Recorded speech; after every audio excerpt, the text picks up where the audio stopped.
శైవులకి వైష్ణవులకి పడదు. ఇంకా పక్క మతాల సంగతి చూడండి, ఇంకెలా ఉంటుందో. బుద్ధుడు ఇక్కడి నుంచే పక్కకి వెళ్ళాడు, ఎందుకని? ఏకీభవించలేక. జైనుడు ఇక్కడి నుంచే పక్కకి వెళ్ళాడు, ఎందుకని? ఏకీభవించలేక.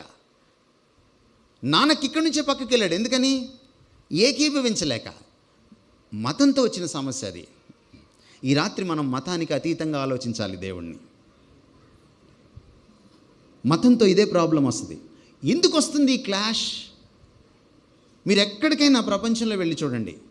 ఫిజిక్స్లో ఒక లా మారుతుందా? కెమిస్ట్రీలో ఒక లా మారుతుందా? చాలా సింపుల్గా మాట్లాడతాను. 2 + 2 = 4. సత్యమేనా అది? It's a mathematical truth. ఇది ఒక మ్యాథ్స్కే కాదు, బయట బిజినెస్ చేసుకునే వాడికి కూడా ఈ ట్రూత్ కావాలి కదా. బైనరీ ఆపరేషన్ చేసిన మీకు కూడా ఈ ట్రూత్ కావాలి. Yes or no? మీరు 2 నెంబర్లతోటే చేస్తారు కంప్యూటర్ అంతా, కానీ బైనరీ ఆపరేషన్ చేసే వాళ్ళకి కూడా ఈ ట్రూత్ అవసరం. నేను ఈరోజు రాత్రి అడిగే ప్రశ్న ఏంటంటే, ఈ 2 2s are 4 క్రిస్టియన్స్ కోటి, హిందూస్ కోటి, ముస్లిమ్స్ కోటి, సిక్స్ ఒకటి, ద్వైత కోటి, అద్వైత కోటి, విశిష్ట అద్వైత కోటి, శైవం ఇంకొకటి, వైష్ణవం ఇంకోటి ఉంటుందా? నోనేవా, ఉండదు. మరి దీంట్లో భేదాభిప్రాయం రానప్పుడు దేవుడి దగ్గరికి వచ్చేటప్పటికి ఇన్ని అభిప్రాయాలు, ఇన్ని మతాలు ఎందుకు వచ్చాయి? ఎందుకు వచ్చాయంటే,